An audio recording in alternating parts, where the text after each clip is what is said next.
Oh shit. Oh, hey guys. Hey. Welcome to Car Spotting. We're in Williamsburg. We're here to check out Japanese breakfast at Brooklyn Steel. That's not actually true. We're here to see some cars. Let's check them out. Yeah.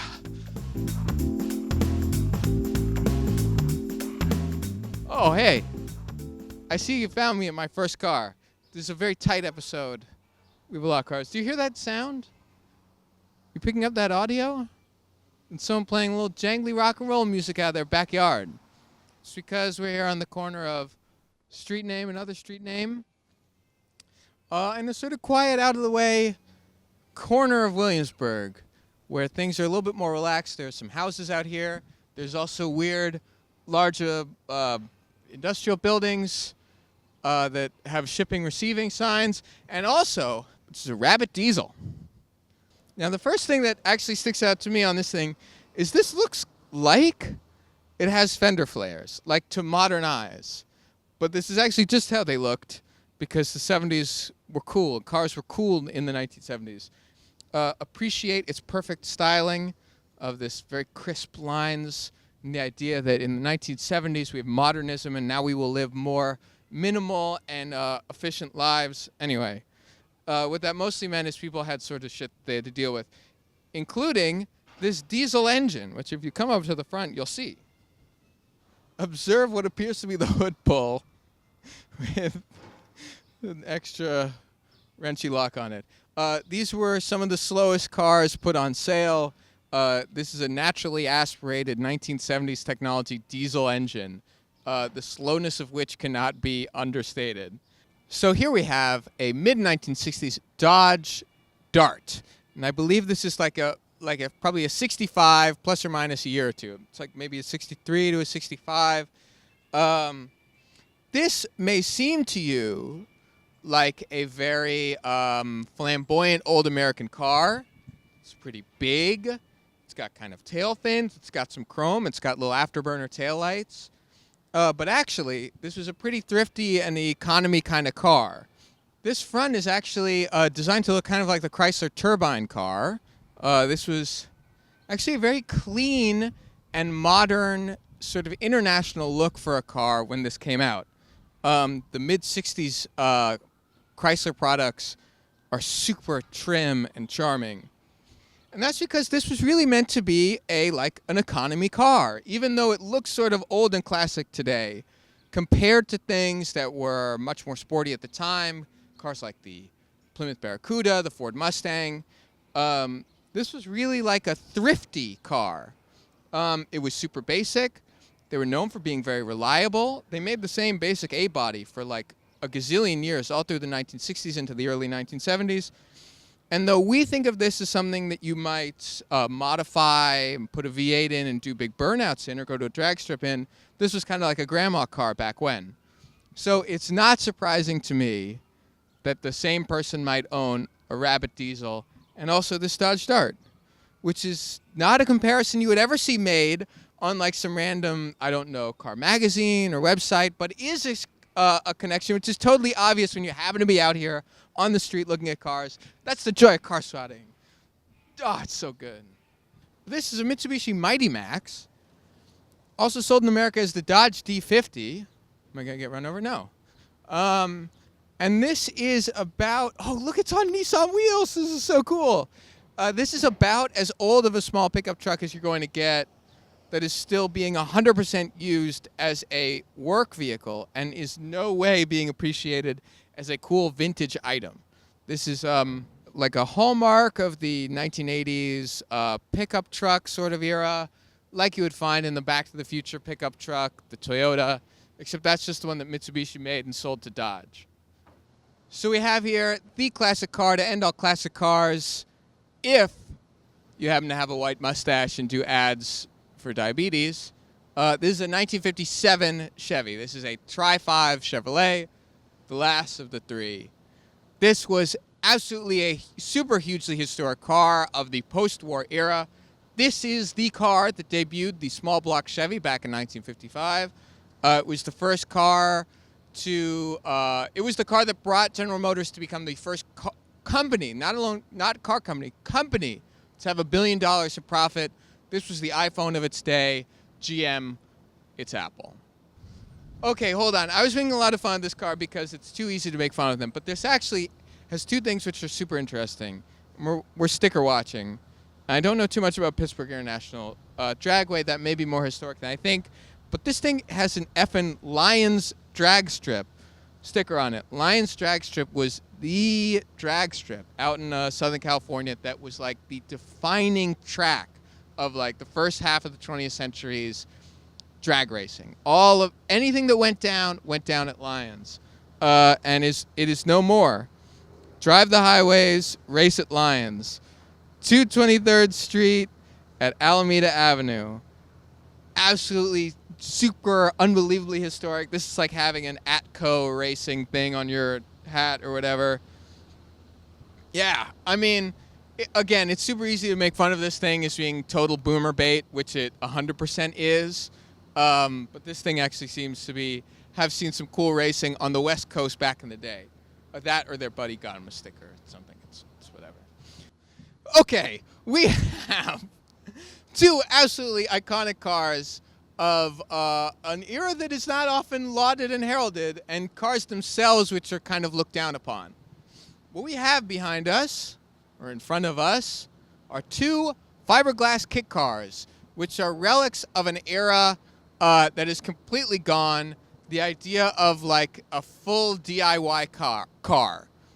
Now, if 1977 you, or 1970 whatever you, might have said, oh, I'm a sporty driver. I'm not going to take a regular BMW and modify it. I'm going to take a frame and I'm going to build my own sports car around it. And what you could do is you could order a kit from a catalog, which is like the internet. And then this would show up, and then you would have to sort of figure it out. And you still see a lot of these cars which were bought on a lot of ambition and were finished eventually. This one being finished sometime in the future, even though it's been around for quite some time. This actually is on friggin' weird 5 lugs, but this is pretty clearly a Volkswagen Pan. I can recognize a lot of things from my personal car on it, from the handbrake to, I don't know, that's actually I think a Chevy steering column. This is a little fiberglass cover, so I can see that it has an electronic fuel pump and a little old Volkswagen engine in here. I don't know if this is, ow, I just bit my tongue. You can actually see, if you look in here, a muffler running directly off of the headers. And you can also sort of see on this side the fins for air cooling on this thing. A lot is put on display. But the rest is sort of like sporty Italian car. Now, any of those cars would have been virtually unattainable at that time. You know, today Maserati cranks out 8,000 cars every 10 minutes to be bought by whomever to buy a Levante. That's a Maserati, not a... but back when, sports cars and the real stuff was pretty limited production, so it was sort of on you. If you dreamt it, you could build it. And this one right here is an even less loved car, except for by me. This is a Lamborghini Diablo VT, or no, what do they call the convertibles? Roadsters? I don't think they were Spiders. Anyway, it's a Diablo convertible kit car. Now, everyone used to love going on the internet and being like, ooh, is it real? And if it was not real, they were like, ooh, I hate it. But when actually presented with one in the flesh, they're so charming. It's just like a guy believes themselves that they're like, you know what, Lamborghini, they're pretty good. They're a whole company. They're in business. I feel like I could do it. That's such a great attitude. That's such chutzpah. Anyway, shout out to these things. It's totally ridiculous seeing them in the flesh. And all the fiberglass exposed. Every so often, these things will be undercovers, and I'll get like tips about them and be like, oh my God, there's a Lamborghini parked on the street. And I'll be like, sort of, yes. Anyway, these things are awesome. Super cool seeing them on the street. All right, look at this. This is what we came all the way out here to see. This is a Toyota Corolla SR-5. This is I think the code is TE27, also called the Mango.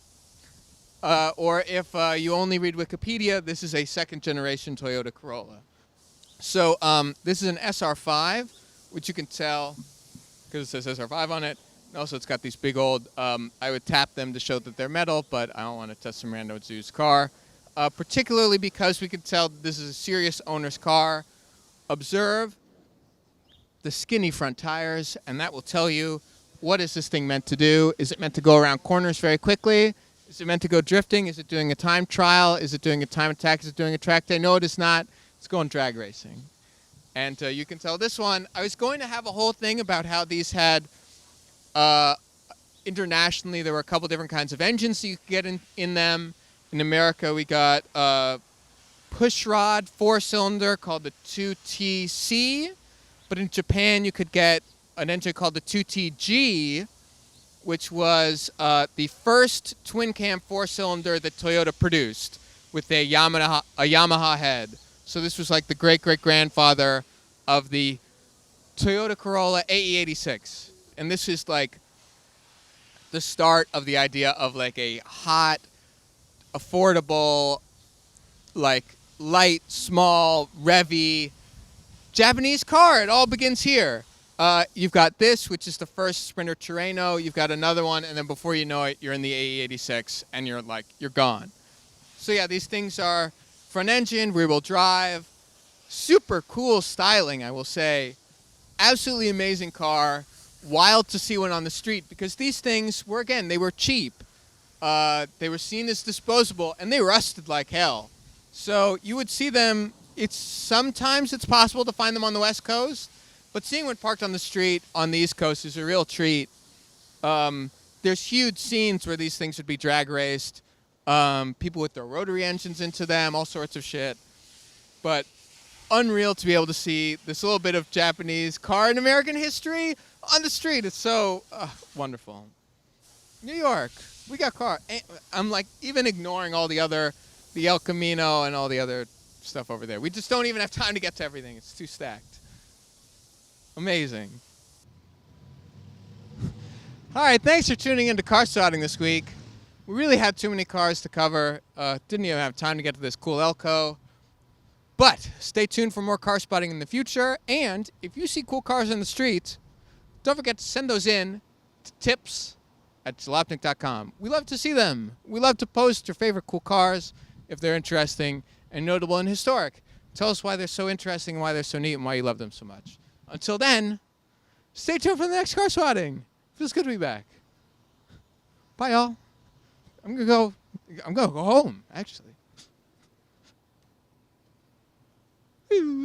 Some parts are super residential, some parts are super industrial. And one way to know that it's like got a lot of industrial loading and offloading is observe the Chinese language cigarette thing of some brand of cigs I don't even recognize.